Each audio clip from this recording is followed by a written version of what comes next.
आप सोच सकते हैं एक 16 साल की बच्ची जिसके साथ एक बाहुबली एमएलए ने रेप किया, बलात्कार किया, और ना कि खुद बलात्कार किया बल्कि गैंग रेप करवाया अपने कुछ साथियों से।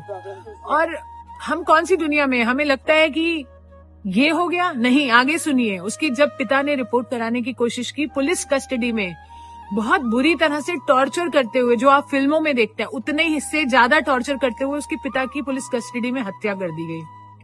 यहीं खत्म नहीं होता। जब किसी लॉयर ने उसका केस लड़ना चाहा, तो जब उस लॉयर की गाड़ी में बैठकर ये पीड़िता जा रही थी अपने न्याय की मांग के लिए, वो गाड़ी को 11 बार टक्कर करवा दी। 11 बार टक्कर खाने से उस गाड़ी में बैठे 4 सदस्य थे, जिसमें से 3 की ऑन स्पॉट डेथ हो गई, लॉयर की, इसकी मासी की, इसकी बुआ की, और ये बच्ची बच गई। आपकी रूह कांप उठेगी। और ये बच्ची कैसे बची है, मैंने इसको अस्पताल में तब देखा है जब ये क्रिटिकल केयर में थी 7 साल पहले, और उठ नहीं पा रही थी, वेंटिलेटर पर थी। 6 महीने जब वो उस वेंटिलेटर आईसीयू में रही, उसके बाद उसने अपनी हिम्मत जुटाई और अपना केस लड़ना चाहा। उस मुजरिम को उम्र कैद की सजा हुई। इतना कुछ खोया इस बच्ची ने। अपनी लाइफ को नॉर्मल करने लगी थी, अभी शादी की और कोशिश कर रही थी नॉर्मल होने की। हम उसके साथ थे इतने साल से, और अब क्या हुआ आप सुन के हैरान हो जाएंगे।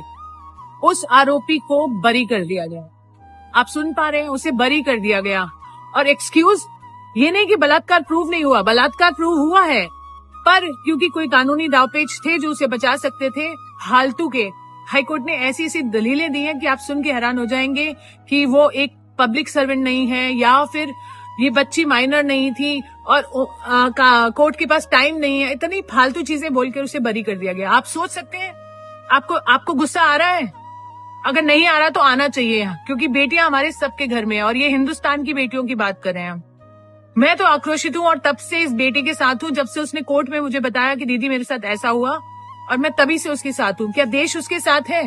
अगर नहीं है तो आप मर चुके हैं, अगर है तो आप सपोर्ट कीजिए, क्योंकि मुझे मालूम है ठंड का समय है, लोग नहीं आ सकते प्रोटेस्ट के लिए। अगर आप नहीं आना चाहते तो नहीं आइए, कोई बात नहीं, कम से कम वीडियो शेयर कीजिए, लोगों को जगाइए और बताइए कि ऐसी दरिंदगी हमारे देश में हो रही है और अपने बेटियों के साथ भी हो सकती है।